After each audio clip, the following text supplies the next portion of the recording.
Hello friends, welcome back to our channel. तो friends, आज है हमारे वे ऑप्टिक्स का 12th लेक्चर और आज के इस लेक्चर के अंदर हम बात करने वाले हैं डाइफ्रैक्शन ऑफ लाइट।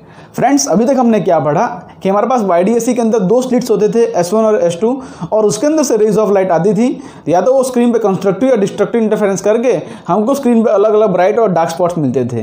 तो आज के लेक्चर के अंदर हम पढ़ने वाले डाइफ्रैक्शन ऑफ लाइट। हम समझेंगे कैसे हमारे पास अगर सिंगल स्लिट भी हो, हमारे पास सिंगल स्लिट भी हो तो उसके वजह से भी हमको जो है इंटरफेरेंस पैटर्न स्क्रीन पे दिख सकता है, उसके वजह से भी इंटरफेरेंस हो सकता है। तो डाइफ्रैक्शन ऑफ लाइट क्या होता है, क्या इसका कॉन्सेप्ट है, कैसे इसके ऊपर JEE मेंस JEE एडवांस में क्वेश्चंस आते हैं, क्या इसकी वेरिएशंस है, सब कुछ आज के लेक्चर के अंदर डिस्कस करने वाले हैं। वैसे तो एक बार बता दूं कि जो डाइफ्रैक्शन ऑफ लाइट है ये सिर्फ JEE मेंस ओरिएंटेड टॉपिक है। JEE एडवांस के अंदर इसके बेस पे क्वेश्चंस नहीं आते हैं, लेकिन JEE मेंस में रेगुलर क्वेश्चंस आते हैं। तो डाइफ्रैक्शन ऑफ लाइट देखना इंपॉर्टेंट है। ओके, तो इतने इन्फॉर्मेशन के साथ शुरू करते हैं अपना लेक्चर।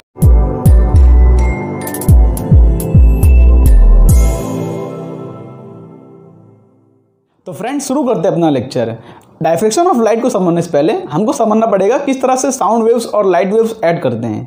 उसके लिए आपको मैं एग्जांपल देना चाहूँगा कि मान लो जैसे आप किसी एक रूम में बैठे हो, ठीक है, उसके अंदर आप स्पीकर में गाना बजा रहे हो। मैं स्पीकर चालू किया, गाना कोई बजाया, आपकी मम्मी किचन में काम कर रही हो, तो वो जो गाना है मतलब आपके थ्रू जो है आपके पेरेंट्स तक, मतलब जो मम्मी किचन में काम कर रही हैं उनको भी सुनाई दे रहा है।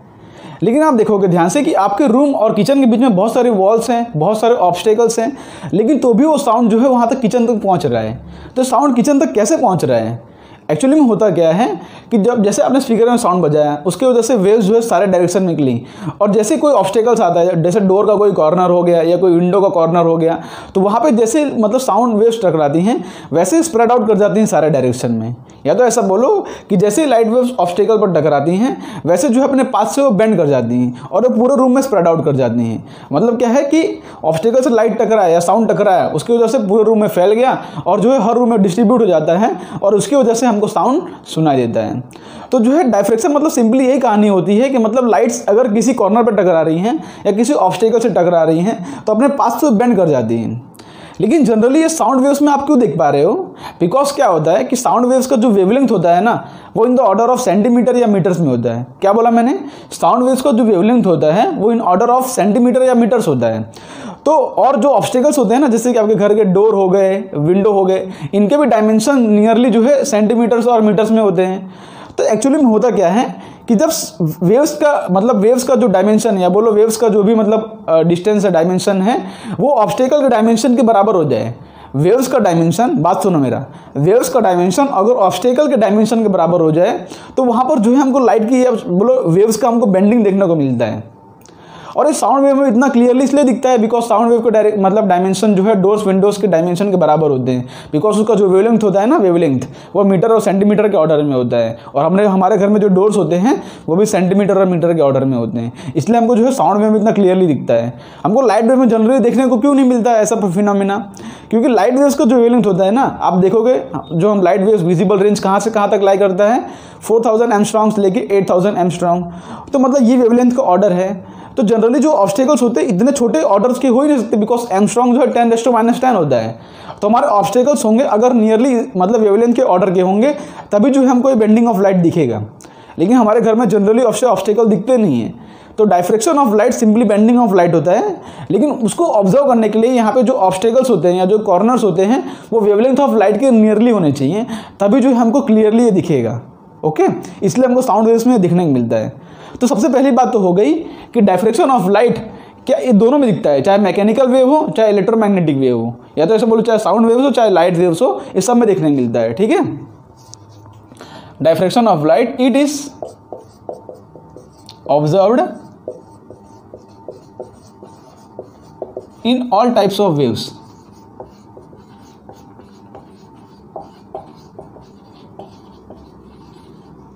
Either मैकेनिकल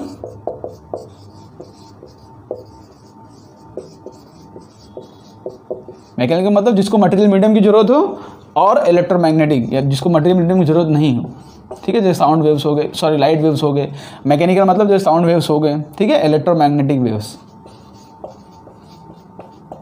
ओके तो कि हर जगह हमको जो है डायफ्रेक्शन ऑफ लाइट देखने को मिलता है। लेकिन आज जो हम पढ़ने वाले हैं डायफ्रेक्शन ऑफ लाइट समझेंगे, हम समझेंगे कि भाई लाइट का फिनोमेना क्या होता है, बिकॉज साउंड वाला तो हम वेव चैप्टर में पढ़ते हैं क्लास 11 में। आज जो है हम लाइट की बात करेंगे। ओके पहली बात ये नोट कर लो, ये डायफ्रेक्शन ऑफ लाइट को भी अलग अलग साइंटिस्ट ने, मतलब फ्रेशनर्स जो साइंटिस्ट है उन्होंने इसको डिस्कवर किया था।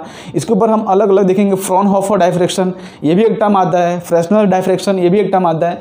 लेकिन वो सब जो है ज़्यादा हमको डिटेल में नहीं जानना है, हमको सब सिंपली जो है डायफ्रेक्शन का बेसिक नॉलेज होना चाहिए। मेंस ओरिएंटेड ये टॉपिक है।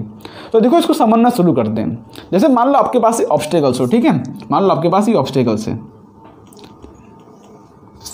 इस तरह से। अब ये जो ऑब्स्टेकल्स है ये ओपेक है, ठीक है। ओपेक मतलब क्या होता है? ओपेक मतलब कि इसके थ्रू लाइट पास नहीं कर पाए। मतलब अगर लाइट यहाँ पे टकरा रही है, जैसे ट्रांसपेरेंट कोई ऑब्जेक्ट होता है तो क्या होता है, लाइट टकरा तो ट्रांसपेरेंट में से भी कुछ ना कुछ लाइट निकल जाता है। लेकिन ये ओपेक ऑब्जेक्ट है, इसके अंदर से लाइट जो पास नहीं कर पाएगी। मतलब अगर लाइट को पास करना होगा या तो ऊपर से जाना होगा तो नीचे से जाना होगा। तो ओपेक ऑब्जेक्ट ले रहे हैं हम, ओपेक ऑब्स्टेकल। तो क्या होगा, यहाँ से लाइट वेव्स मान लो आ रही हैं इस तरह से, यहाँ से लाइट वेव्स आ रही हैं इस तरह से। अब समझो कि आपको अगर लग क्या आ रहा है, देखिए आप देखो नॉर्मली क्या हमको लगेगा कि भाई लाइट वेव्स अगर यहाँ पे आ रही, अगर हमको यहाँ पे स्क्रीन है, ठीक है, तो जैसे कि देखो लाइट है, जैसे मेरा हाथ है तो देखो मतलब पीछे जो है मेरा शैडो बन जाएगा, ठीक है। अगर मैं लाइट के सामने अपना हाथ करूँगा ना तो हाथ के पीछे जो है स्क्रीन पे जो है शैडो बन जाएगा। समझ रहे हो कि नहीं? अगर मैं हाथ लाऊं देखो तो पीछे जो है स्क्रीन पर हल्का हल्का शैडो दिख रहा है कि नहीं, क्योंकि मैं लाइट के डायरेक्शन में अपना ला दिया हाथ। तो वैसे ऑब्स्टेकल जो है लाइट के डायरेक्शन में है, तो जनरली हमको क्या लग रहा है कि कुछ ऐसा हो जाना चाहिए। हमको क्या लग रहा है कि यहाँ पे इतने रीजन में शैडो रीजन आ जाना चाहिए।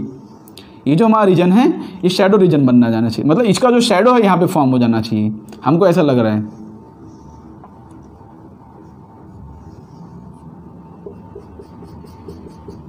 ठीक है, ये क्या है अपना शैडो रीजन है। मतलब हमको लगा कि लाइट अगर यहाँ से आ रही है तो इतने रीजन में शैडो बन जाना चाहिए और बाकी इसके ऊपर से जो लाइट आ रही है उसके हिसाब से यहाँ पर लाइट जानी चाहिए, ऐसा हमको लग रहा है। और यहाँ पर नीचे से भी जो लाइट है वो यहाँ पे चली जाए। लेकिन इतने के बीच में लाइट जो है यहाँ पे इसका शैडो बन जा रहा है। यहाँ पे क्या बन जा रहा है, इसका शैडो। ऐसा हमको ऐसा लग रहा है कि ऐसा होना चाहिए, लेकिन एक्चुअली में जो ऐसा होता नहीं है। एक्चुअली में क्या होता है, एक्चुअली में ऐसा होता है, देखो ध्यान से, डस्टर कहाँ गया?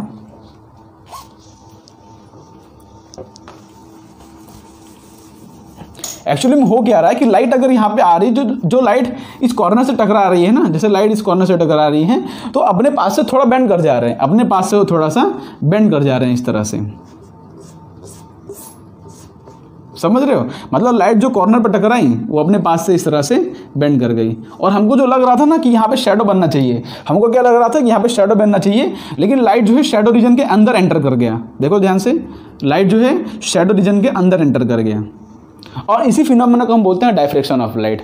देखो आज के लेक्चर हम सब कुछ समझेंगे कि वाईडीएससी और डायफ्रेक्शन में फ़र्क क्या होता है, लेकिन पहले आप ऑब्जर्वेशन देखो कि हो क्या रहा है, उसके रीजंस जो है हम आगे जानेंगे। ठीक है, मतलब लाइट जो है कॉर्नर पर टकराया और इस तरह से जो है शैडो रीजन के अंदर एंटर कर गया, इसी को हम बोलते हैं डायफ्रेक्शन ऑफ लाइट। इसी को हम बोलते हैं डायफ्रेक्शन। मतलब हमको जो लग रहा था ना शैडो यहाँ तक बनेगा, लेकिन देखो ध्यान से अब शैडो रीजन सिर्फ इतना सा रह गया है।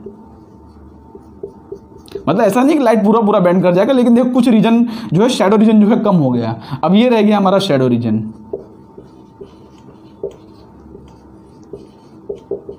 जो इतना शैडो रीजन था ना, लाइट जो है शैडो रीजन के अंदर एंटर कर गई। जो इतना रीजन था उसके अंदर देखो लाइट इस तरह से एंटर कर गई, और इसी फिनोमेना को हम बोलते हैं डायफ्रेक्शन ऑफ, इसी फिनोमेना को हम बोलते हैं डायफ्रेक्शन ऑफ लाइट। अब जनरली हमको दिखता है जहाँ पे मतलब कि ऑब्जेक्ट का डायमेंशन जो है वेवलेंथ ऑफ लाइट के ऑर्डर में हो। जैसे कि आप दूसरा ऑब्जर्वेशन देखो कि मान लो हमारे पास यहाँ पे एक स्लिट हो इस तरह से, ठीक है, एक स्लिट हो। अब लाइट यहाँ से ऐसे आ रही है, तो हमको क्या लग रहा होगा भाई इतना जगह खाली है, और ये देखो ये हमारे ये समझ लो दोनों ओपेक है। ठीक है, इतना जगह हमारा खाली है, तो हमको क्या लग रहा होगा कि एक्चुअली में क्या हो जाना चाहिए कि लाइट इस तरह से चली जाना चाहिए, लाइट को इस तरह से जाना चाहिए, बस, है ना। लेकिन एक्चुअली में ऐसा नहीं हो रहा है। एक्चुअली में जैसे रे ऑफ लाइट इस कॉर्नर्स पे टकरा रही हैं, ऐसे अपने पास से वो बेंड कर जा रही हैं। ठीक है, जैसे रे ऑफ लाइट कॉर्नर्स पे टकरा रही हैं, अपने पास से इस तरह से बेंड कर जा रही हैं। और एंटर कहाँ, ये जो हमारा शैडो रीजन है, देखो ये हमारा पूरा शैडो रीजन है। Light is entering in the shadow reason. क्या हो रहा है कि लाइट इज एंटरिंग, यहाँ पे लिख दो, light deviates from its path when it strikes at corners of opaque object, at corners of opaque objects. Okay, यहाँ पे ये हो रहा है. और क्या हो रहा है? Light deviates on corners and it enters in the shadow reason, enters in the shadow reason. ठीक है, लाइट क्या हो रहा है? कॉर्नर्स पे टकरा रही है और इस तरह से जो है शेडो रीजन के अंदर एंटर कर जा रही है, और इसी फिनोमेना को बोलते हैं डायफ्रेक्शन ऑफ लाइट. यहाँ पर सिंपली एक बात ध्यान रखना है कि यहाँ पर जो ये जो स्लिट्स है, देखो यहाँ पे स्लिट हमने खोल दिया है ना, तो यहाँ पे जो मतलब इसके डायमेंशन जो होने चाहिए वो वेवलेंथ ऑफ लाइट के ऑर्डर के होने चाहिए. अगर इसको आप बहुत बड़ा कर दोगे, मतलब जैसे जैसे इसको आप बड़ा करते जाओगे, जैसे स्क्रीन पर देखो कि जैसे इसका होल का ओपनिंग में बड़ा करता जाऊँगा, वैसे वैसे डायफ्रेक्शन जो है मतलब कम बेंड होगा, वैसे वैसे इसका कम बेंड होगा. मतलब इसको अगर बड़ा कर दो थोड़ा सा, ये थोड़ा सा और बड़ा कर दो, तो यहाँ से जो रे ऑफ लाइट आएंगी वो थोड़ा कम बेंड करेंगे. ठीक है, वो थोड़ा सा उसकी बेंडिंग जो है कम हो जाएगी, मतलब थोड़ा कम हो जाएगा इस तरह से. ठीक है, नियरली हमको लगेगा कि डायफ्रेक्शन हो ही नहीं रहा है. और इसका डायमेंशन बड़ा कर दोगे, क्योंकि जैसे डायमेंशन बड़ा करोगे हो क्या रहा है कि जो मतलब यहाँ से रेज ऑफ लाइट आ रही है उसका डायमेंशन के अकॉर्डिंग ये नहीं है, इसका डायमेंशन बड़ा हो गया, तब जो है हमको डायफ्रेक्शन का फिनोमेना नहीं देखने को मिलेगा. सिंपली जैसे जैसे ओपनिंग बढ़ाओगे वैसे वैसे डायफ्रेक्शन कम होता जाएगा. ठीक है, उसकी वो जो है कम होता जाएगा. तो ये आपको समझ पड़ा. तो यहाँ पर डायफ्रेक्शन का हम डेफिनेशन लिख ले रहे हैं कि एक्चुअली में हो क्या रहा है. ठीक है,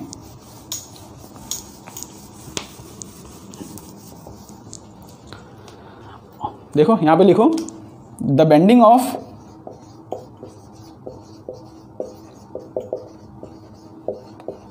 of light when it strikes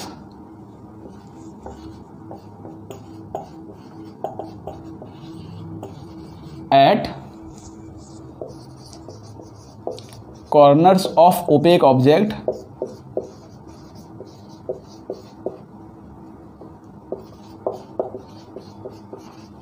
ठीक है, the bending of light when it strike the corners of opaque object and entering in the shadow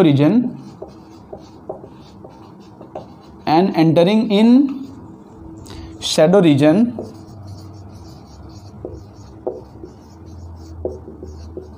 is called diffraction.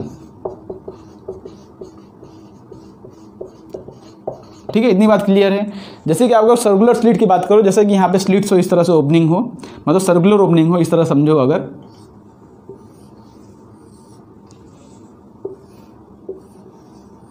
कि यहाँ पे आपने छोटा सर्कुलर ओपनिंग कर दिया है, आपको लगेगा क्या कि यहाँ से रे ऑफ लाइट इस तरह से आ रही होगी और सीधा यहाँ पे स्क्रीन पे जाके इस तरह से हो जाएगा. ठीक है, आपको लग क्या रहा है कि जितना बड़ा आप होल करोगे उसके अकॉर्डिंग यहाँ पर रे ऑफ लाइट आएंगी और स्क्रीन पे इस तरह से हो जाएगी, और यहाँ पे जो है हमको इतना बड़ा होल देखने को मिलेगा. ठीक है, लेकिन एक्चुअली में ऐसा होता नहीं है.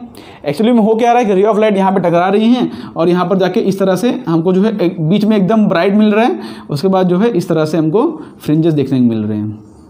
ठीक है, अगर सर्कुलर स्लिट में देखोगे तो इस तरह से आपको फ्रिंजेस देखने मिल रहे हैं. तो ये भी डायफ्रेक्शन ऑफ लाइट का एग्जांपल है. मतलब जनरली ये जो होल है ना, इसके कंपैरेटिवली यहाँ जो होल बन रहा है, अभी आप इतना समझो, इसके कंपैरेटिवली यहाँ जो होल बन रहा है उसके डायमेंशन के थोड़ा बड़ा होगा, क्योंकि रे ऑफ लाइट क्या कर रही है, अपने पास से इस तरह से बेंड कर जा रही हैं. ठीक है, तो यहाँ पर हमको बीच में एकदम ब्राइट स्पॉट मिलता है और आगे हमको इससे फ्रिंजेस भी देखने को मिलते हैं.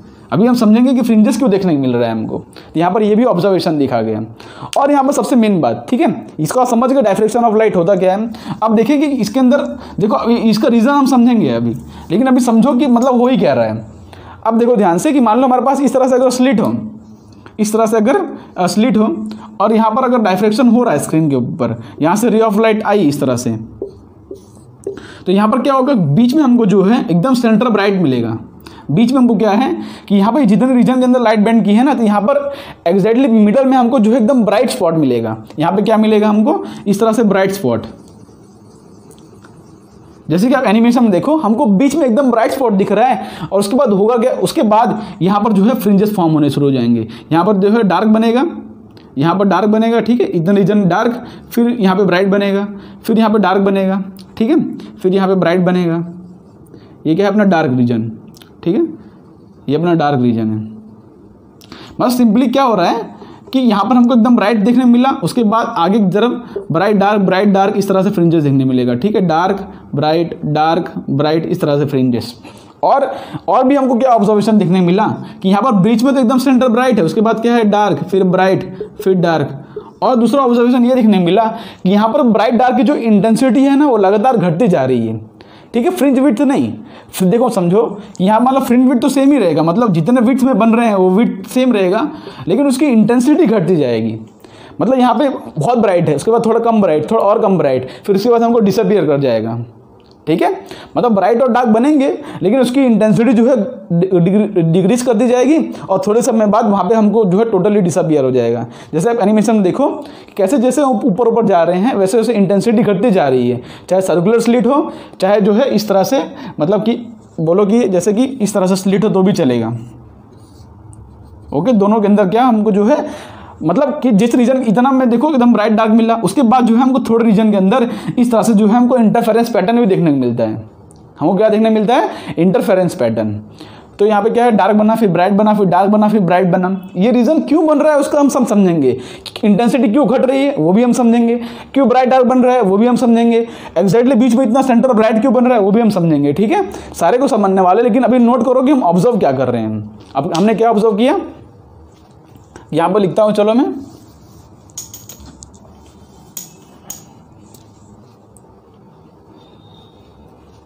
देखो यहाँ पे क्या है कि एट सेंटर लिखो, पहले eight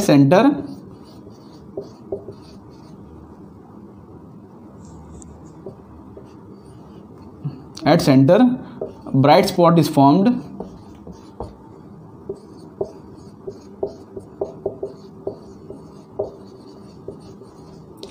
and after that fringes comprising of bright and dark fringe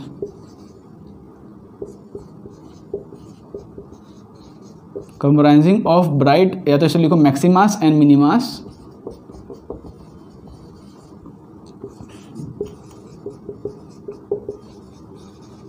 are formed,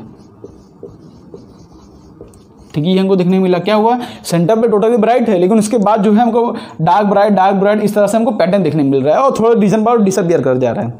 यहाँ पे लिखो the intensity of centre bright, the intensity of centre bright is maximum and the intensity goes on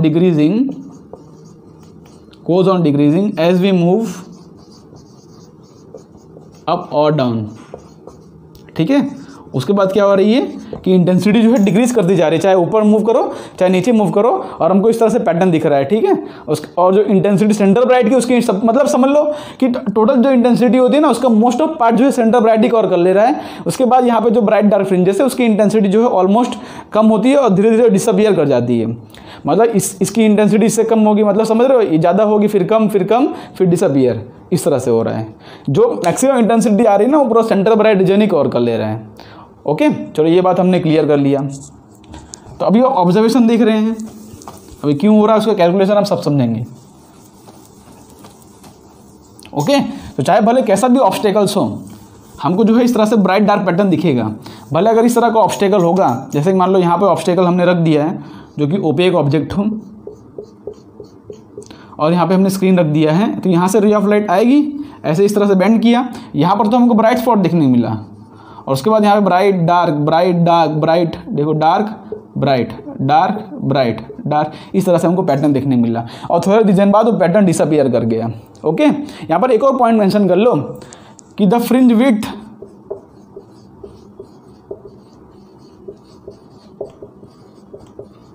width of centre bright, मतलब centre bright की जो fringe width है is more than that of other fringes,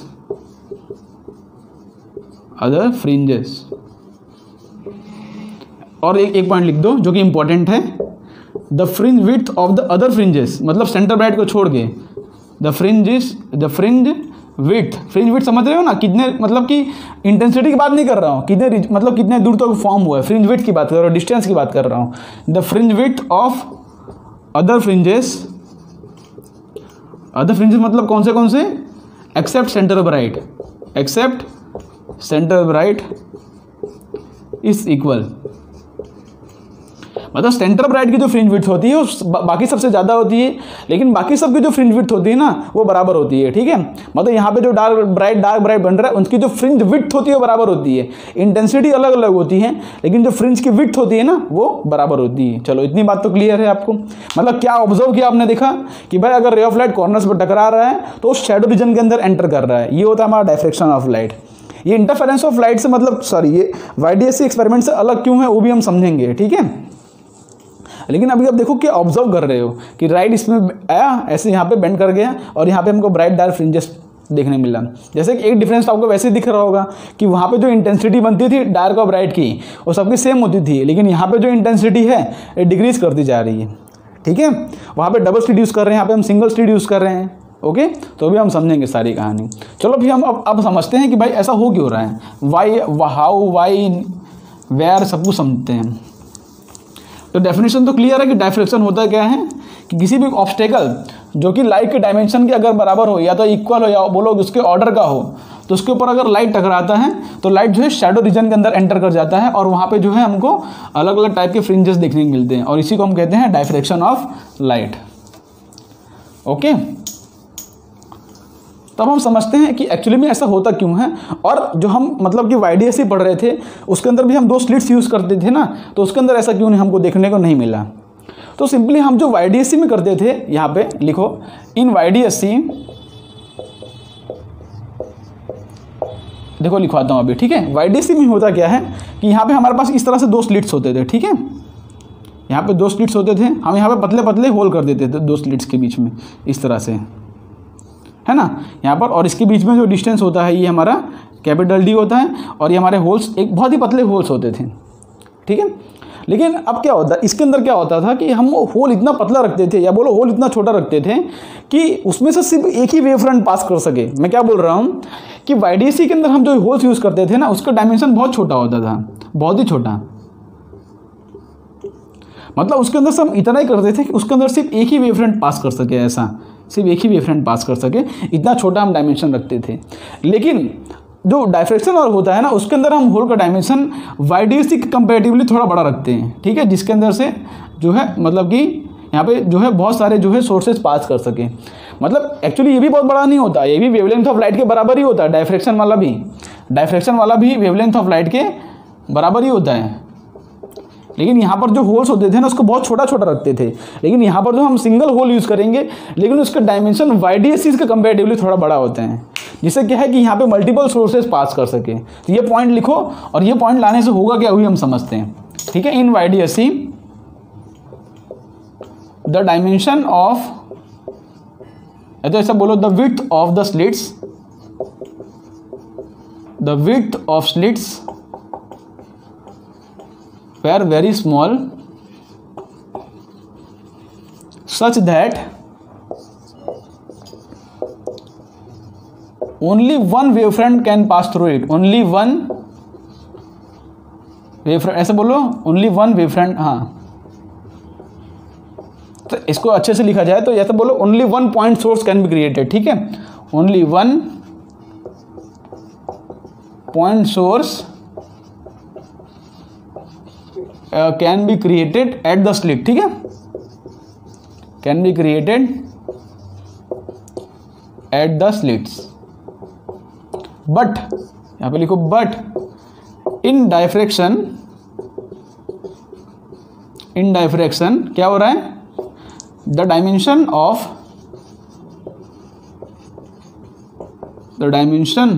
या तो ऐसा बोलो the width of slit, ठीक है, the width of slit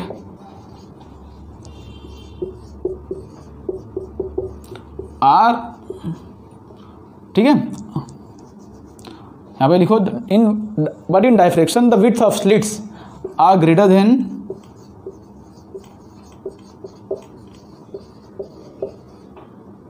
width of slits in YDSC so that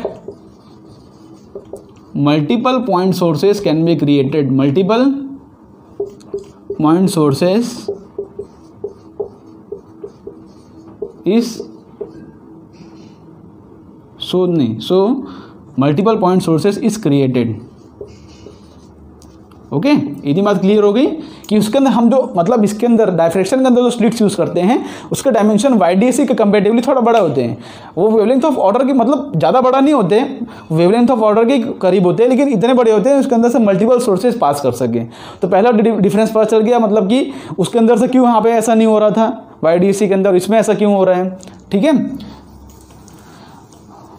और दूसरी बात समझ लेना कि YDSC के अंदर ये जो डी होता है ना, ये दो स्लिट्स के बीच में डिस्टेंस होता है।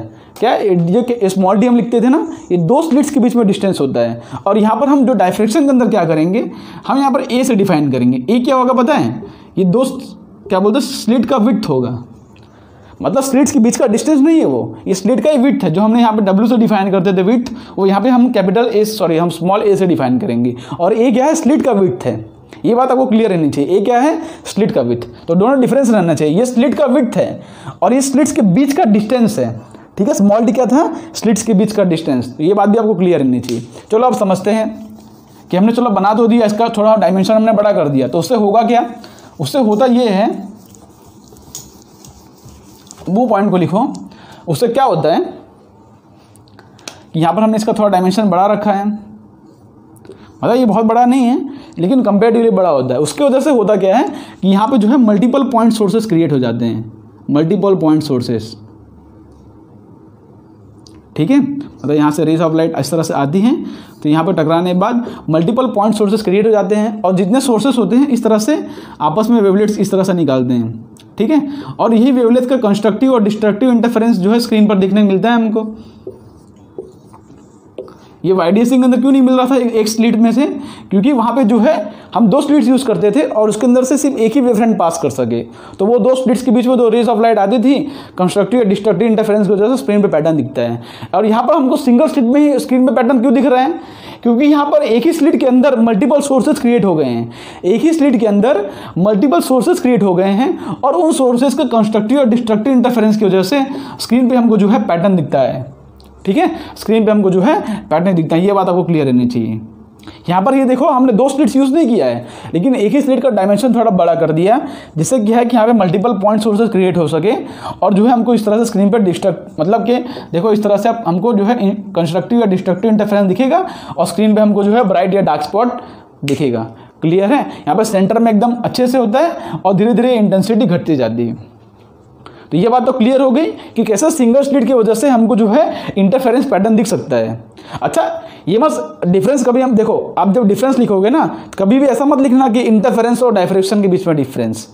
इंटरफेरेंस तो इसमें भी हो रहा है, ऐसा डिफरेंस लिखना कि YDSC और डायफ्रैक्शन में क्या डिफरेंस है। YDSC के अंदर डबल स्लिट यूज़ करते हैं, इसके अंदर भी सिंगल स्लिट यूज़ करते हैं, बाकी इंटरफेरेंस दोनों में हो रहा है। उसमें दो अलग अलग स्लिट्स आते थे और दोनों वेव इंटरफेरेंस करते थे। यहाँ पर एक ही स्लिट है जिसके अंदर मल्टीपल सोर्सेस हैं, वो जो है स्क्रीन पर इंटरफेरेंस पैटर्न दिखा रहे हैं। ओके, ये बात आपको क्लियर रहनी चाहिए। तो पहला पॉइंट क्लियर है, यहाँ पे लिखो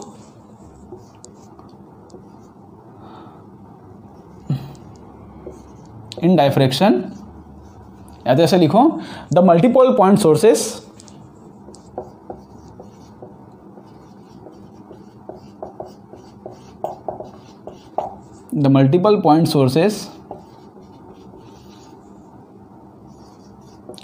act as a secondary wavelet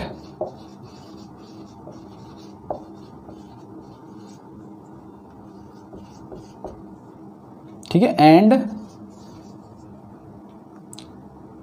the multiple point sources act as a secondary wavelength and form wavefronts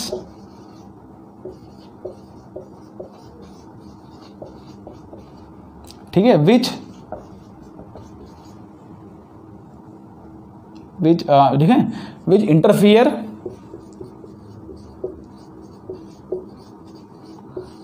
and on the screen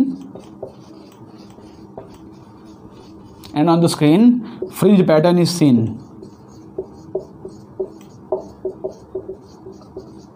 fringe pattern is observed. ठीक है, multiple point sources of the same, ठीक है, of the same slit, the multiple point sources यहाँ पे add कर दो, यहाँ पे साइड में ऐड कर दो कि ऑफ द सेम स्लिट, ठीक है, ऑफ द सेम स्लिट, ठीक है, the multiple point sources of the same slits act at a secondary wavelength which form wavefronts, wavefront जो फॉर्म कर रहे हैं वो जो है इंटरफियर करेंगे ऑन द स्क्रीन और हमको स्क्रीन पे जो है फ्रिंज का पैटर्न ऑब्जर्व करने को मिलता है। ओके, तो ये बात आपको क्लियर रहनी चाहिए। अब हम समझते हैं कि भाई किस तरह से ब्राइट स्पॉट हमको दिखता है, किस तरह से इंटेंसिटी घटती है, वो सब हम समझना शुरू करते हैं। ओके, तो सबसे पहले हम बात करते हैं सेंटर ब्राइट की, कि हमको जो है मतलब बीचों बीच सेंटर ब्राइट क्यों देखने मिल रहा है, हमको जो है एक्चुअली में एकदम बीचों बीच सेंटर ब्राइट क्यों देखने मिल रहा है। ठीक है, तो यहाँ पर क्या है कि एक सोर्स नहीं, अब यहाँ पर जो है बहुत सारे पॉइंट सोर्सेस होंगे, इस तरह से बहुत सारे पॉइंट सोर्सेस होंगे, लेकिन एग्जैक्टली जो सेंटर पर होता है ना, क्या होता है जितने भी पॉइंट सोर्सेस है, जैसे मान लो कि यहाँ पर जो है n पॉइंट सोर्सेस हैं, तो सबसे कॉर्नर वाला पॉइंट जितना डिस्टेंस ट्रैवल कर रहा है उतना डिस्टेंस यहाँ पर ये कॉर्नर वाला पॉइंट ट्रैवल करेगा। ठीक है, फिर उसके नीचे वाला पॉइंट जितना डिस्टेंस ट्रैवल कर रहा है उतना डिस्टेंस ये वाला पॉइंट ट्रैवल करेगा जो इसके थोड़ा ऊपर है। एक देखो हमने यहाँ पर जो फर्स्ट और यहाँ पर लास्ट देखो सेम डिस्टेंस ट्रैवल कर रहा है, इसके नीचे वाला पॉइंट, इसके नीचे वाला पॉइंट। ठीक है, यहाँ पर मल्टीपल देखो लाखों करोड़ों पॉइंट सोर्सेस हैं, लेकिन हम उतना ड्रॉ नहीं कर सकते ना, तो हम कुछ पॉइंट सोर्सेस लेके चल रहे हैं। मेरे कहने का इतना ही मतलब है कि यहाँ पर सारे देखो ये वाला थर्ड वाला और उसके जो ऊपर वाला सेम डिस्टेंस ट्रैवल करेगा, तो ऐसे ऐसे जितने रेज होते हैं वो सारे जो है यहाँ पे सेम डिस्टेंस ट्रैवल कर रहे हैं। मतलब क्या है कि यहाँ पे एग्जैक्टली हमको बीचों बीच जो है पाथ डिफरेंस इक्वल टू 0 देखने मिलता है, पाथ डिफरेंस इक्वल टू, और यहाँ पे हमको क्या मिलता है, मैक्सिमम मिलता है। ठीक है, ड्यू टू ऑल, ठीक है, या तो ऐसा लिखो कि path difference is 0 due to all point sources, या तो ऐसा लिखो बिकॉज ऑल पॉइंट सोर्सेस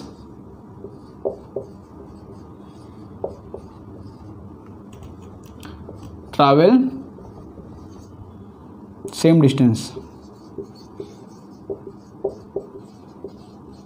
ठीक है, चलो हमको पहला पॉइंट मिल गया कि यहाँ पर जितने रेस है ऊपर वाला रेस और नीचे वाला रेस सेम डिस्टेंस, उसके नीचे वाला सेम डिस्टेंस। तो यहाँ पर सारे पॉइंट जो है इस पे आगे कंस्ट्रक्टिव इंटरफेरेंस कर रहे हैं। ठीक है, यहाँ पर हमको क्या मिल रहा है, डेल्टा एक्स इक्वल टू 0 और हमको यहाँ पे क्या मिल रहा है, मैक्सिमम मिल रहा है, तो बोलो ब्राइट स्पॉट मिल रहा है। ओके, हमको यहाँ पे क्या मिल रहा है, ब्राइट स्पॉट। तो सेंटर पे तुमको ब्राइट स्पॉट क्यों मिलेगा, आपको समझ पड़ गया कि जितने भी रेस हैं जो है सारे सेम डिस्टेंस ट्रैवल कर रहे हैं और सेंटर पे हमको जो है ब्राइट स्पॉट मिल रहा है। ओके, तो ये बात आपको क्लियर हो गई।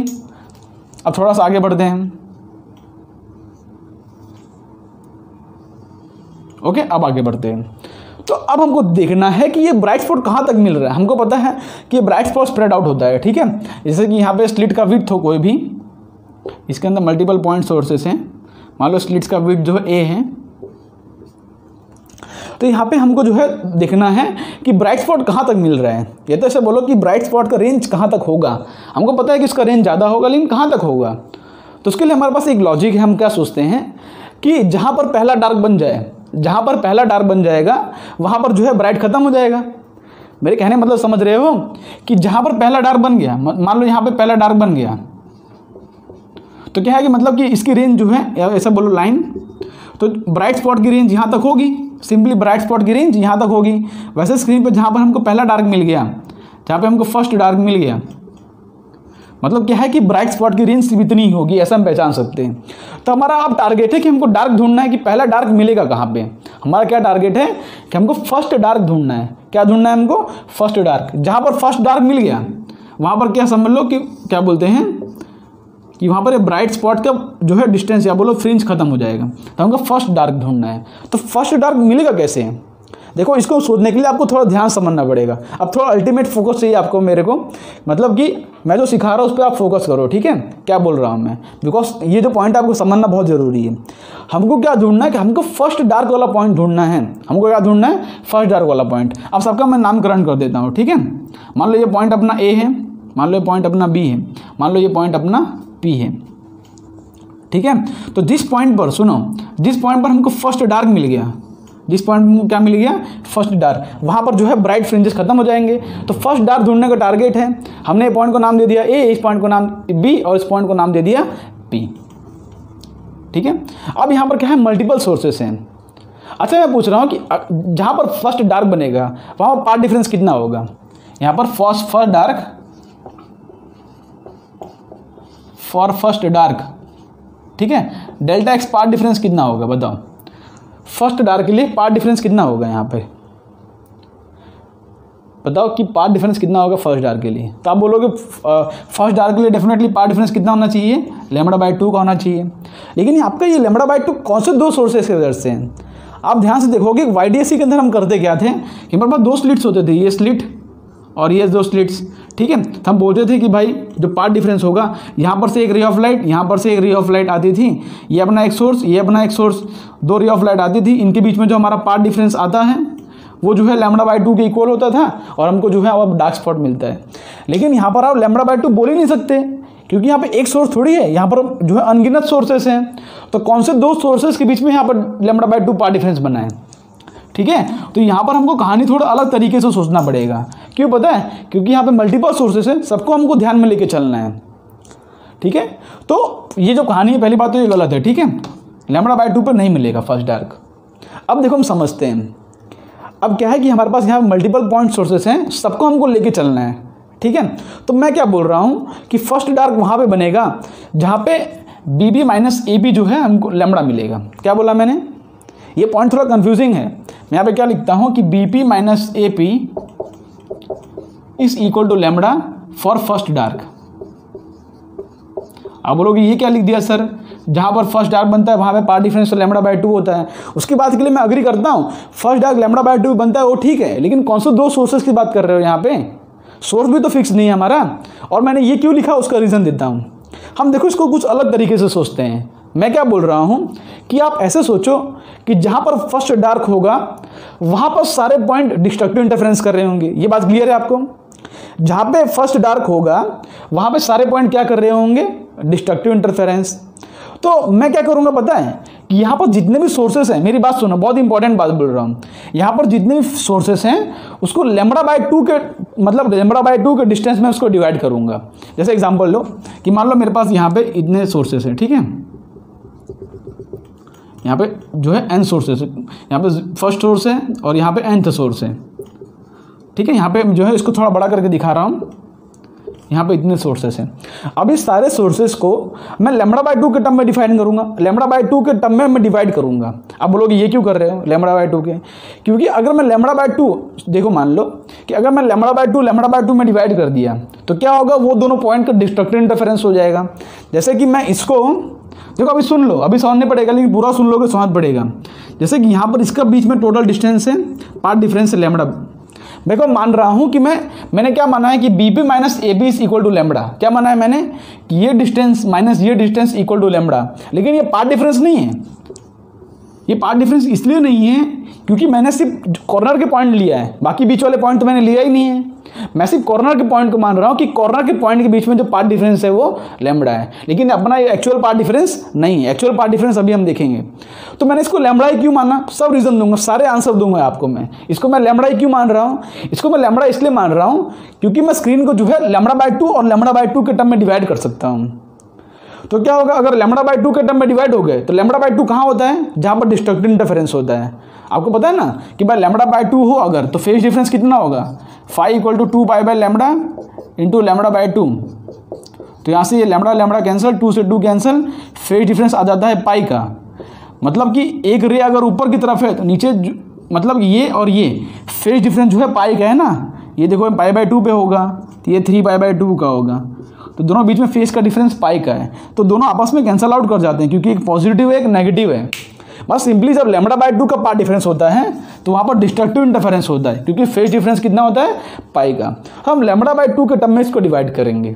तो मैंने क्या माना कि BB माइनस AB जो है वो लैम्बडा है, तो BB माइनस AB अगर लैम्बडा होगा तो मैं एग्जैक्टली इसका अगर बीच का पॉइंट लूँ, एग्जैक्टली इसके अगर मैं इस तरह से बीच का पॉइंट लूँ तो यहाँ पर जो एक सोर्स ऑफ लाइट है, हमको सबको लेके चलना है ना, तो यहाँ पर जो सोर्स ऑफ लाइट हो और यहाँ पर जो सोर्स ऑफ लाइट हो, इन दोनों बीच में पाथ डिफरेंस कितना होगा, λ/2 का होगा। अगर पूरा लैम्बडा है तो यहाँ पर जो सोर्स है और यहाँ पर जो सोर्स है उसके बीच में पाथ डिफरेंस कितना होगा, यहाँ पर ये जो रे ऑफ लाइट ट्रैवल करेगी इस तरह से, यहाँ पर रे ऑफ लाइट ट्रैवल करेगी, दोनों बीच में पाथ डिफरेंस होगा λ/2 का।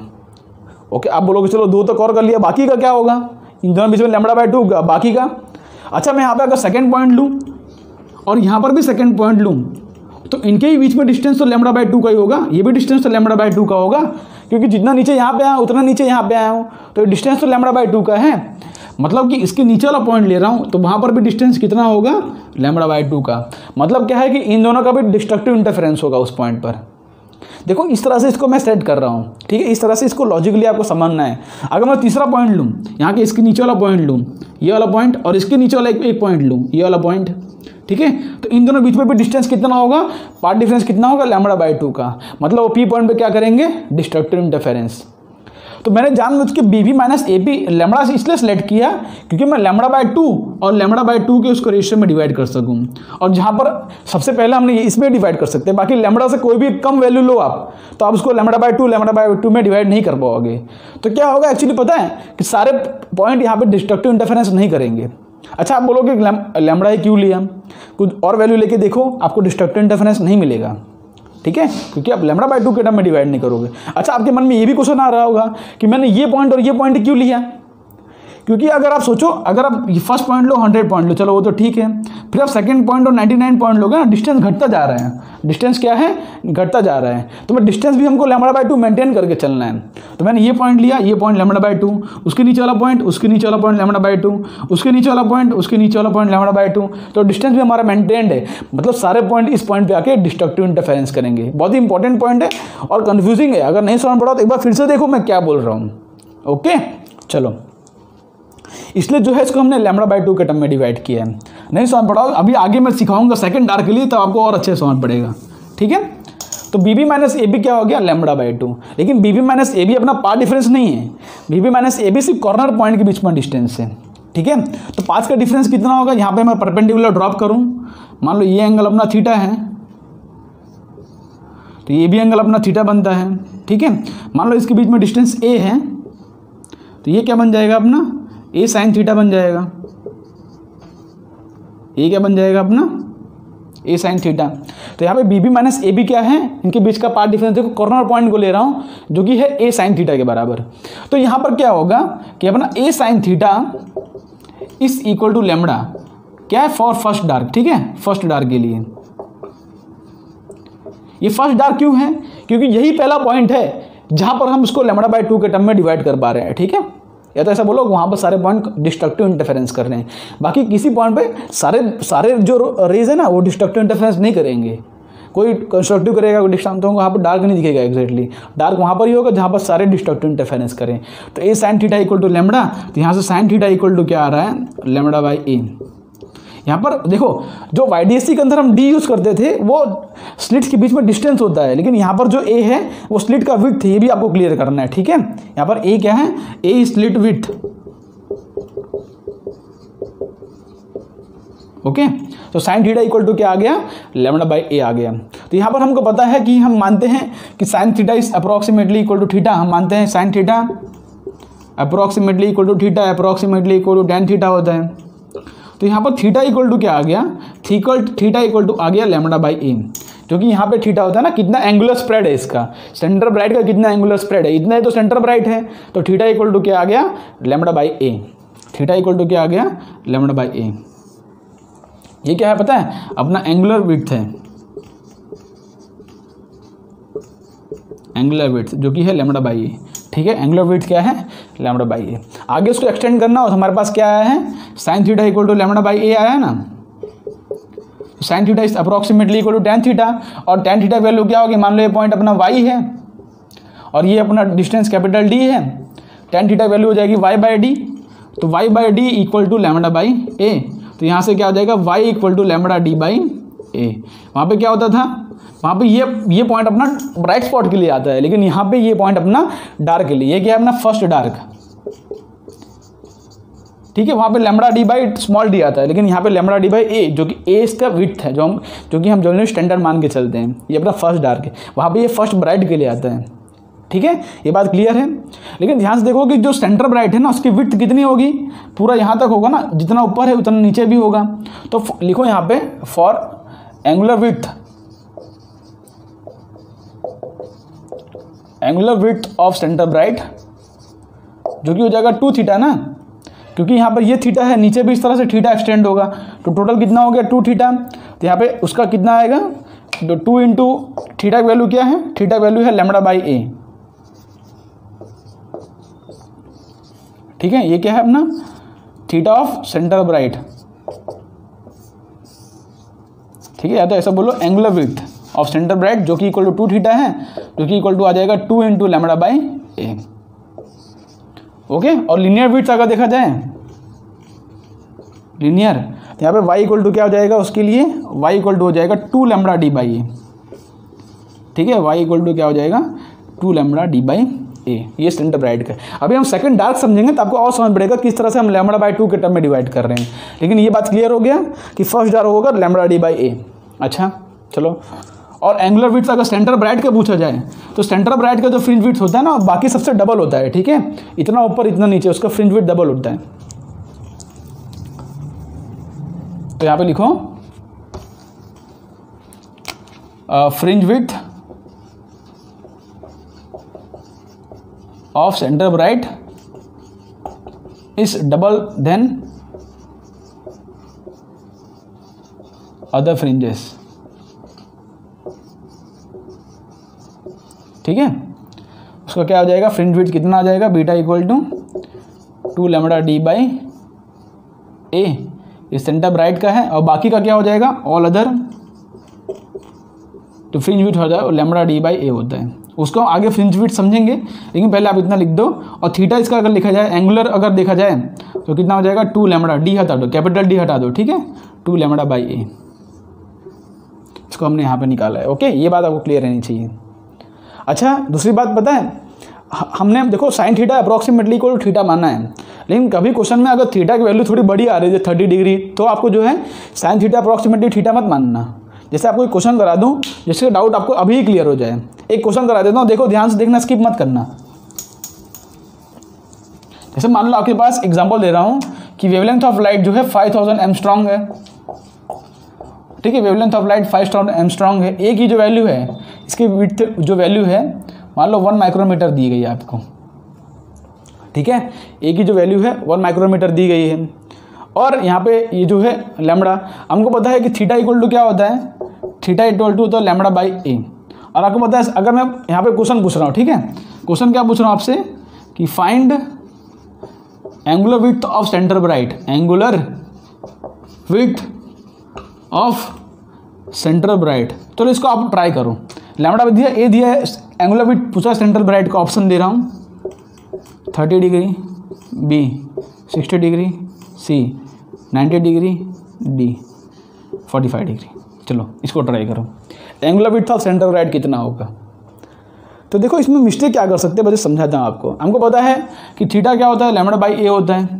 थीटा क्या होता है, लैम्बडा बाई ए, और थीटा ऑफ सेंटर ब्राइट कितना होता है, वो 2 थीटा के बराबर होता है। चलो, तो थीटा इक्वल टू लैम्बडा कितना है अपना, लैम्बडा 5000 इंटू 10⁻⁻10 अपॉन 1 माइक्रोमीटर, तो 10⁻⁻6, तो ये हो जाएगा 10⁻+6 -4, और ये 3 भी है, -1 हो जाएगा।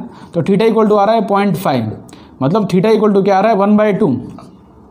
ये अपनी साइन थीटा की वैल्यू है। ठीक है, तो ध्यान से देख रहे हो कि यहाँ पे जो थीटा है ना, उसकी वैल्यू सिग्निफिकेंट आ रही है, मतलब 1/2 आ रहा है, मतलब यहाँ पे थीटा की जो वैल्यू आ रही है वो 30 डिग्री के बराबर आ रही है।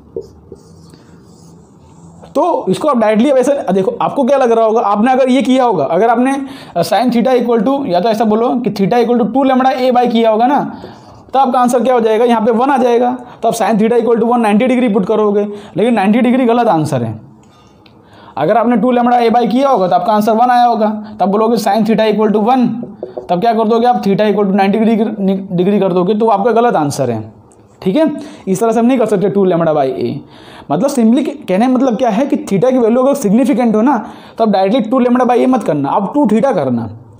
2 थीटा, हमारा थीटा 30 डिग्री आ गया तो 2 थीटा कितना हो जाएगा 60 डिग्री। ओके, तो हमारा 60 डिग्री इसके अंदर करेक्ट आंसर है, क्योंकि angular width of centre of light कितना होगा 2 थीटा होगा ना, समझ रहे हो। तो डायरेक्टली 2 लैम्बडा बाई ए आपको देखना पड़ेगा कि कहाँ आप यूज़ कर सकते हो कहाँ आप नहीं। चलो ये सब कहानी क्लियर है। अब हम देखते हैं कि सेकंड डार्क कहाँ बनेगा। ठीक है,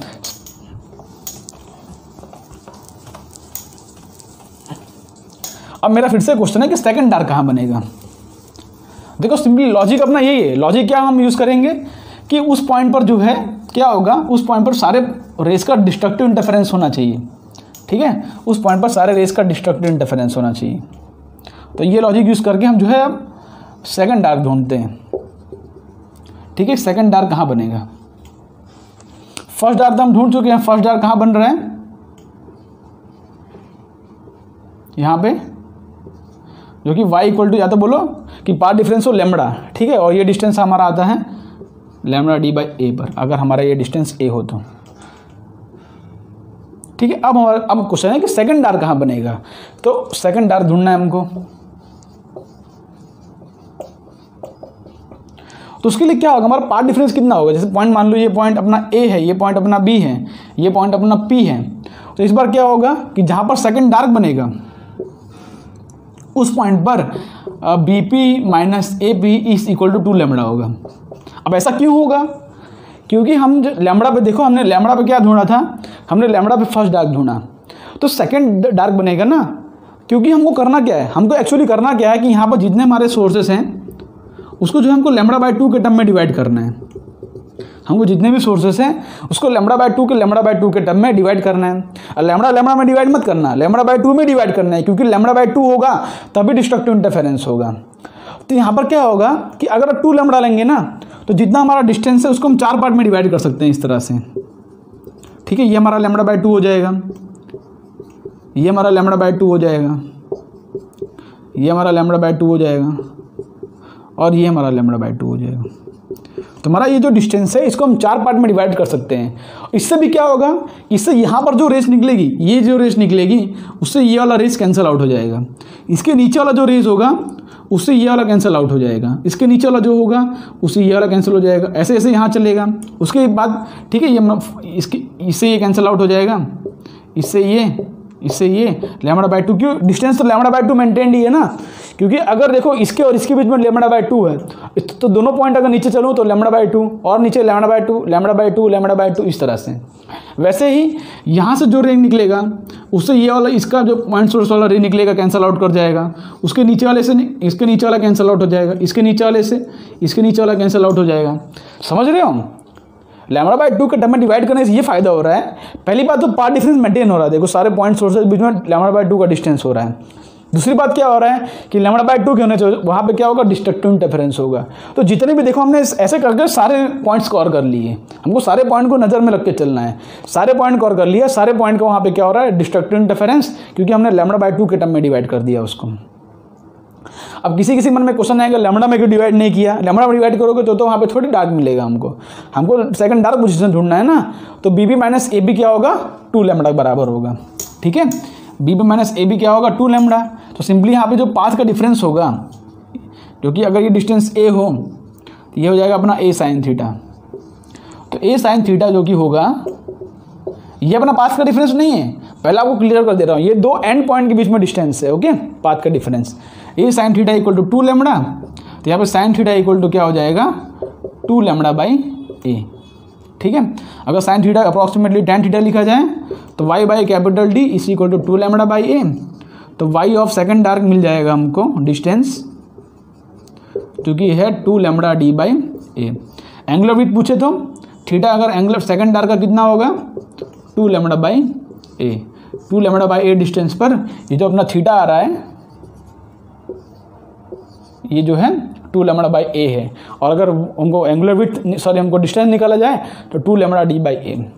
मतलब सिंपली अगर हमको nth डार्क ढूंढना हो ना, nth डार्क ढूंढना हो तो आप जो है A sine theta equal to n lambda कर सकते हो। यहाँ से क्या हो जाएगा, sine theta equal to n lambda by A हो जाएगा।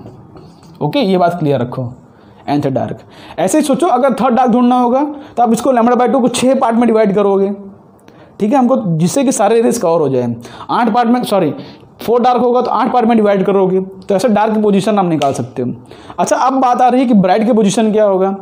अब बात होगा कि ब्राइट का पोजीशन क्या होगा और पहला ब्राइट कहाँ पे मिलेगा। देखो, हमको इतना पता है कि जो सेंटर ब्राइट है वो इतने रीजन के अंदर फैला हुआ है, फर्स्ट डार्क से लेके यहाँ तक, यहाँ से लेके यहाँ तक सेंटर ब्राइट पूरा फैला हुआ है। और उसके बाद क्या आया, यहाँ पे फर्स्ट डार्क आया, ठीक है, फर्स्ट डार्क, यहाँ पे क्या आ गया, फर्स्ट डार्क। लेकिन फर्स्ट ब्राइट कहाँ पे आएगा, फर्स्ट डार्क बाद फर्स्ट ब्राइट, उसके बाद सेकेंड डार्क आएगा ना, क्योंकि फ्रिंजेस मिल रहे हैं हमको। तो फर्स्ट ब्राइट का पोजीशन ढूंढना है। तो सिंपली जो फर्स्ट ब्राइट होगा, अब लिखो ध्यान से, फर्स्ट ब्राइट जहां पे होगा तो वहां पे क्या हो जाएगा, बीबी माइनस ए बी। इसको हटा देता हूं मैं थोड़ा सा,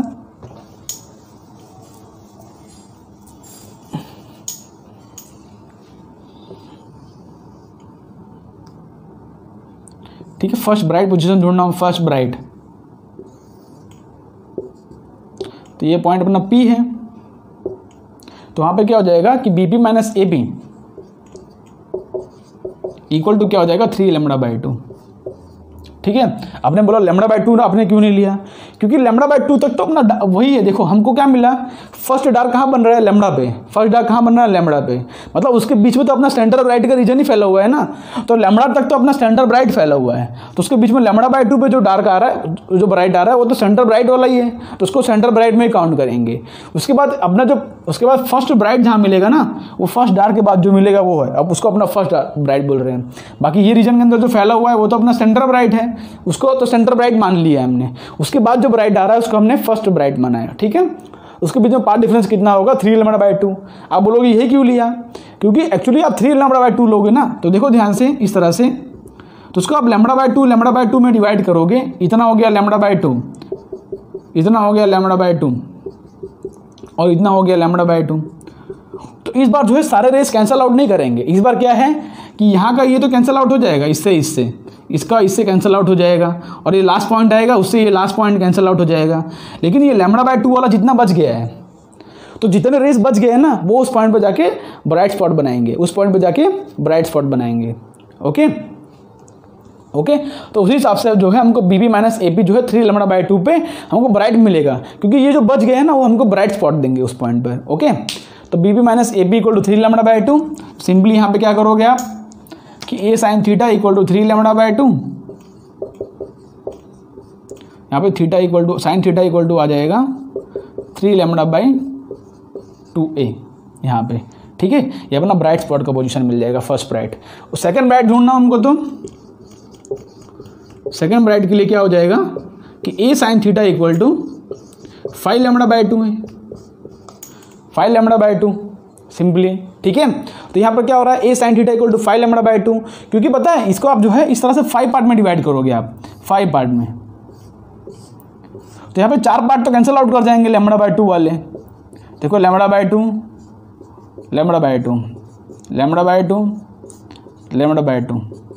λ/2 तो इससे देखो, इससे ये कैंसिल आउट हो जाएगा, इससे ये कैंसिल आउट हो जाएगा, लेकिन ये बचेगा ना, ये वाला बचेगा ना, समझ रहे हो।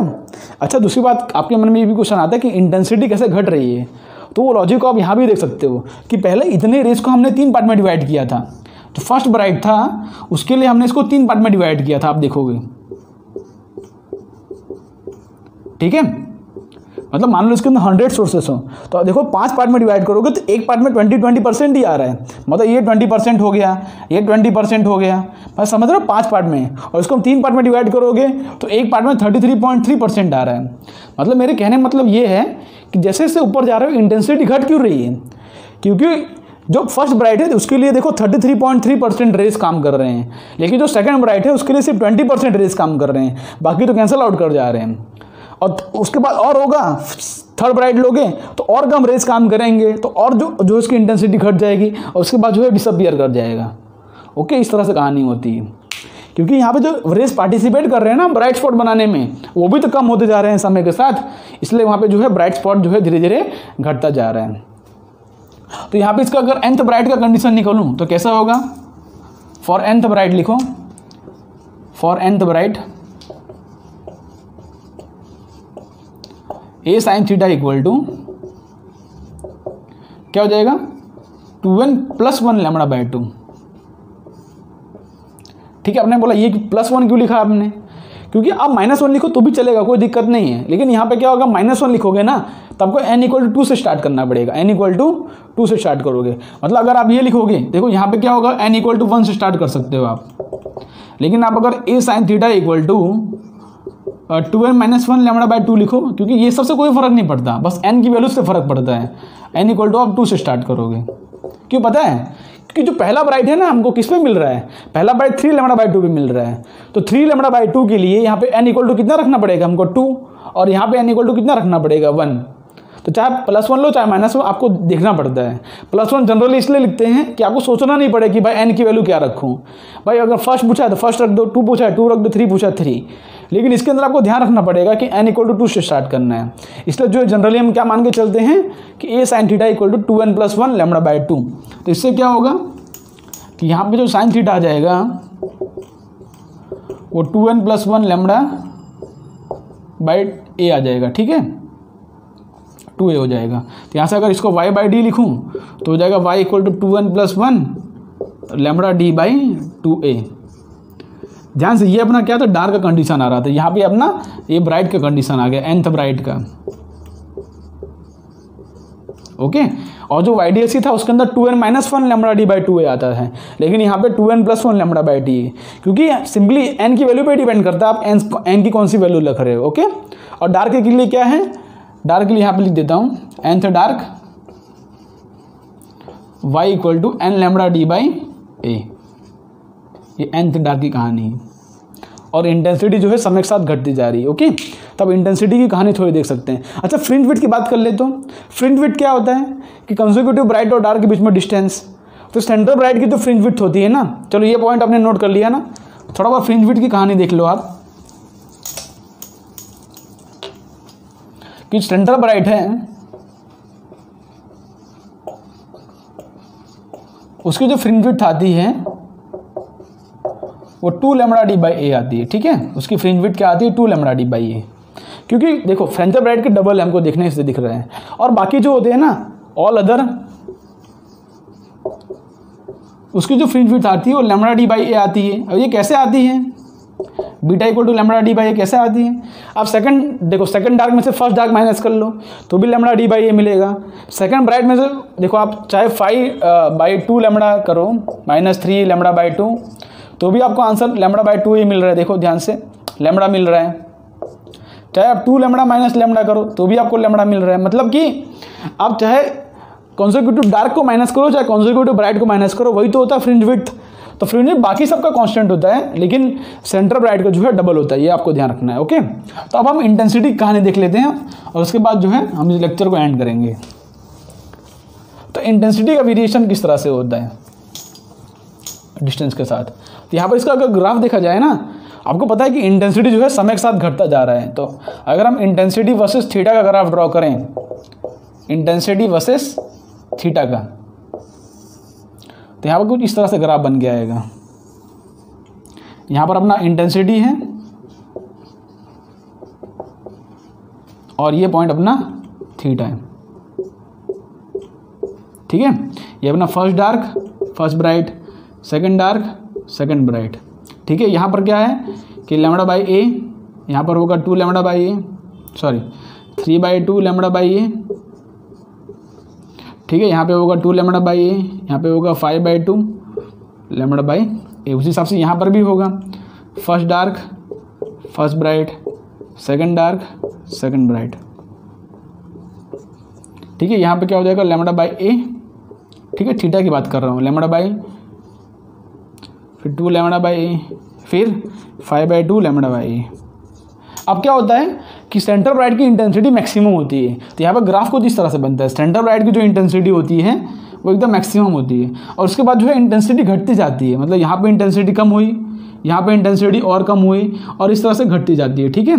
और यहाँ पर भी ऐसे ही होता है, इंटेंसिटी थोड़ी कम हुई, फिर थोड़ी और कम होगी, फिर ऐसे घटती जाती है। तो यहाँ पे इंटेंसिटी का वेरिएशन हमको कुछ इस तरह से देखने को मिलता है, पहले बढ़ता है और धीरे धीरे घटता जाता है। यहाँ पे इसका एग्जैक्ट को रिलेशन नहीं कैसे घटता है, जैसे आपको आइडिया दूँ, अगर डेटा पे जाएँ तो इसकी इंटेंसिटी अगर I0 है तो इसकी इंटेंसिटी हो जाती है I0/22, देखो कितना कम हो गया। और इसकी इंटेंसिटी हो जाती है I0/61, और कम हो गया, तो इंटेंसिटी जो है इस तरह से घटती जाती है। ठीक है, ये डेटा को याद नहीं रखना है आपको, सिर्फ कॉन्सेप्चुअली नोट कर सकते हो कि इसकी इंटेंसिटी आई नॉट है कितनी कम हो जा रही है इंटेंसिटी, इसलिए हमको जो है एक पॉइंट पे जाके वो डिसअपियर कर जाता है और पूरी इंटेंसिटी खत्म हो जाती है। तो इंटेंसिटी वर्सेस थीटा का कुछ इस तरह से ग्राफ आता है, पहले मैक्सिमम है, फिर उसके बाद धीरे धीरे देखो घटते जा रही है। सेंटर ब्राइट ऑलमोस्ट जो है सेंटर ब्राइट पूरा ऑब्जर्व कर रहा है, बाकी सबके पास तो थोड़ा थोड़ा ही पॉइंट है। ओके, तो ये बात आपको क्लियर है।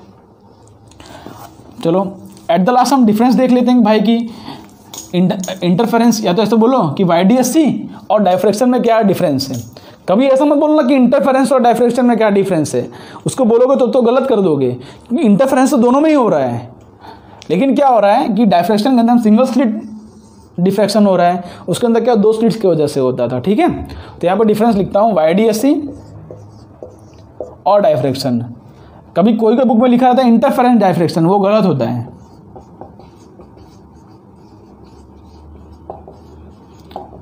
क्योंकि इंटरफेरेंस तो दोनों में ही हो रहा है ना। चलो यहाँ पर क्या होगा YDSC के अंदर कि interference of 2 coherent sources from 2 slits. ठीक है, ये मार्कर बदल लेता हूँ बिकॉज इसकी इंक खत्म हो गई। Okay,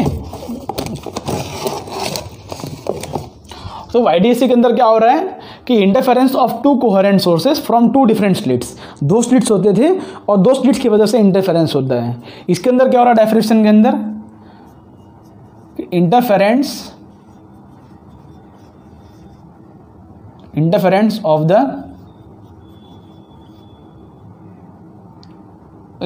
of the point sources, ऐसा से लिख दो, मल्टीपल पॉइंट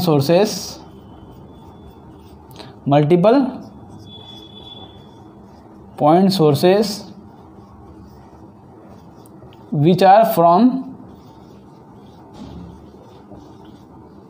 ठीक है, which are from same slit.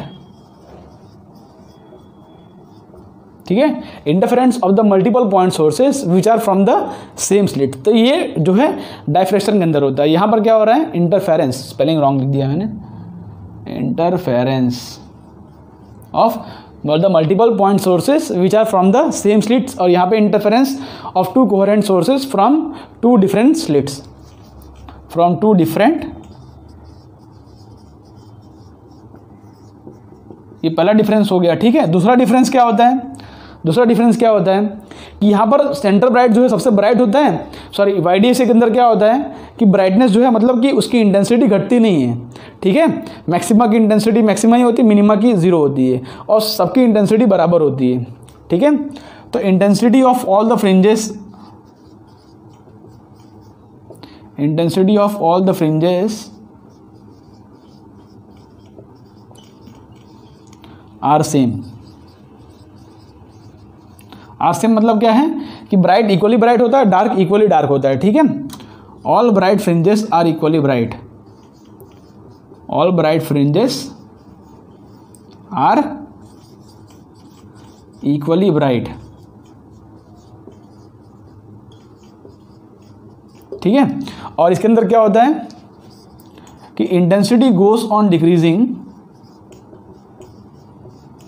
Intensity goes on decreasing as we move upward or downward from center bright, upward or downward from central bright। ठीक है, तो यहाँ पे इंटेंसिटी का ग्राफ कैसा आता था, यहाँ पे आप ध्यान से देखोगे तो इस तरह से कुछ इंटेंसिटी का ग्राफ आता है। ठीक है, तो सारे जो है ऑलमोस्ट सेम ही रहते थे, ऑलमोस्ट। लेकिन यहाँ पे ऐसा नहीं होता, यहाँ पे इंटेंसिटी ग्राफ कैसा आ रहा है, इसका सेंटर ब्राइट के मैक्सिमम, उसके बाद फिर इस तरह से घटता जा रहा है। ओके, तो ये पॉइंट आप नोट कर सकते हैं, हमारा सेकंड पॉइंट है। उसके बाद थर्ड पॉइंट क्या होता है कि इसके अंदर जो है 2 स्लिट्स यूज़ करते हैं, और डायफ्रैक्शन के अंदर जो है हम सिंगल स्लिट यूज़ करते हैं। इसके अंदर क्या है कि 2 डिफरेंट स्लिट्स आर यूज्ड।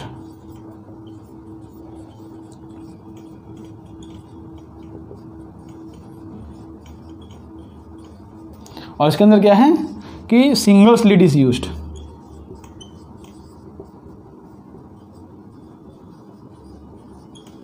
ठीक है, हमारा तीसरा पॉइंट हो गया।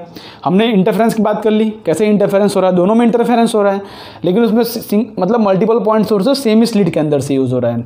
और इसके अंदर क्या हो रहा है, इसके अंदर क्या होता है कि दो अलग स्लिट यूज़ करते हैं। फिर हमने इंटेंसिटी देखा, इंटेंसिटी जो है डिक्रीज़ करती जाती है, और उसके बाद equally bright intensity goes on decreasing as we move. दोनों में, इसमें इंटेंसिटी घट रही है, इसमें इंटेंसिटी सेम रहती है। इसमें दो स्लिट्स यूज़ करते हैं, इसके अंदर हम सिंगल स्लिट यूज़ करते हैं। ठीक है, ये हमारा डिफरेंस हो गया। चौथा डिफरेंस क्या हो गया कि लेस नंबर ऑफ, यहाँ पे इंटरफेरेंस की बात हो रहा है, तो इसके अंदर जो फ्रिंजेस बनते हैं ज़्यादा बनते हैं। ठीक है, more number of fringes are formed, more number of fringes are form. ठीक है, और यहाँ पर क्या होता है, less number of fringes are form.